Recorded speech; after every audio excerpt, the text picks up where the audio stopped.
आयोग कभी भी मेरिट के दरकिनार करते हुए कम मेरिट वाले के बेनिफिट में कोई निर्णय नहीं ले सकती है।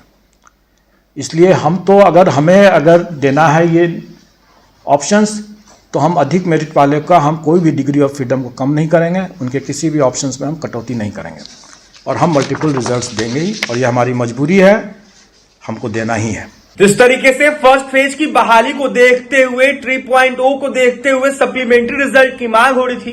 इसको लेकर अब सेकंड फेज की बहाली में अतुल प्रसाद ने बड़ी बात कह डाली है। ऐसे में बीपीएससी के चेयरमैन अतुल प्रसाद ने आज प्रेस वार्ता बुलाया था, जहां पर उन्होंने कई अनेक बातें कही, जहां पर उन्होंने रिजल्ट को लेकर भी कहीं ना कहीं अपनी प्रतिक्रिया दी।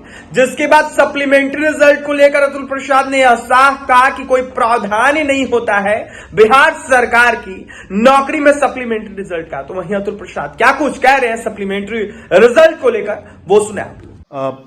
मल्टीपल रिजल्ट्स दिया ही जाएगा, वो हमारी मजबूरी है, और सप्लीमेंट्री रिजल्ट बनेगा नहीं बनेगा ये संबंधित विभाग के निर्णय पर डिपेंड करेगा।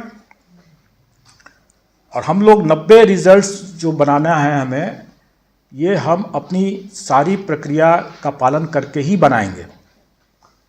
अभी हमारे कई ऐसे पेपर्स हैं जिसका कि फाइनल आंसर की नहीं आया है।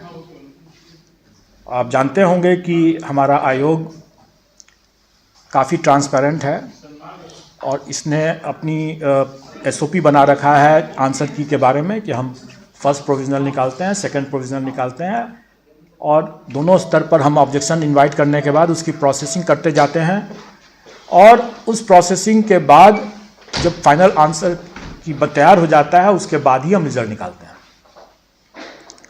तो हम लोगों ने आज आप लोगों को इसलिए इनवाइट किया कि हमारे कई मामले के हमारे होमवर्क तैयार हो चुके हैं, क्योंकि उसके पहले का हमारा बाकी और जानकारी दे दूं वैसे भी कि मेन रिजल्ट तो लोगों का अधिकार है, सप्लीमेंट्री रिजल्ट मांगना अधिकार नहीं है, और बिहार सरकार में वेटिंग लिस्ट का तो खैर कोई प्रावधान ही नहीं है।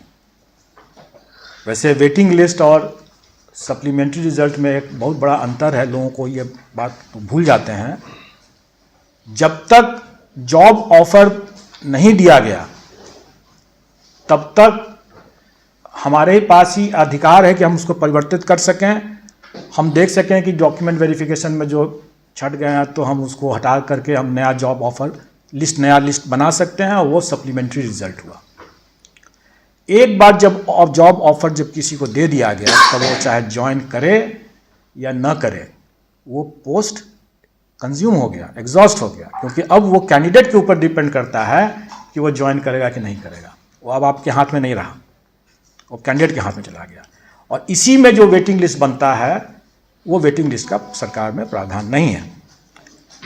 इसलिए यहाँ तक हम लोगों ने अपनी बातों को स्पष्ट कर दिया। आयोग कभी भी मेरिट के दरकिनार करते हुए कम मेरिट वाले के बेनिफिट में कोई निर्णय नहीं ले सकती है।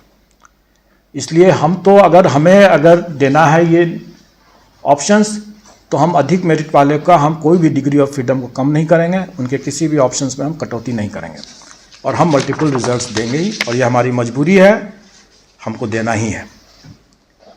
सप्लीमेंट्री रिजल्ट से उसकी भरपाई होगी या नहीं होगी ये संबंधित विभाग के निर्णय पर होगा, और कैंडिडेट्स कौन से पद को खाली करेंगे, कौन से पद को नहीं खाली करेंगे, वो संबंधित कैंडिडेट्स के ऊपर भी निर्भर करेगा। तो आपने सुन लिया जिस तरीके से सप्लीमेंट्री रिजल्ट की मांगे होती है उसको लेकर स्पष्टीकरण दे रहे थे अतुल प्रसाद। तो वहीं अतुल प्रसाद का यह साफ कहना है कि सप्लीमेंट्री रिजल्ट का कोई प्रावधान ही नहीं है।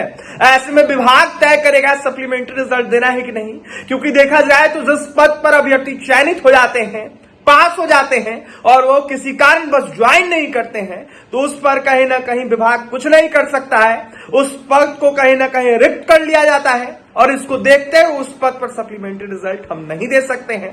देखा जाए तो बिहार सरकार के किसी भी नौकरी में सप्लीमेंट्री रिजल्ट का कोई प्रावधान नहीं है, लेकिन लगातार मांगे उठती है। तो वहीं अतुल प्रसाद ने क्या कुछ कहा है सप्लीमेंट्री रिजल्ट को लेकर, आपने सुना है। और भी तमाम खबरों के लिए NBC 24 के साथ बने रहें। बहुत बहुत धन्यवाद।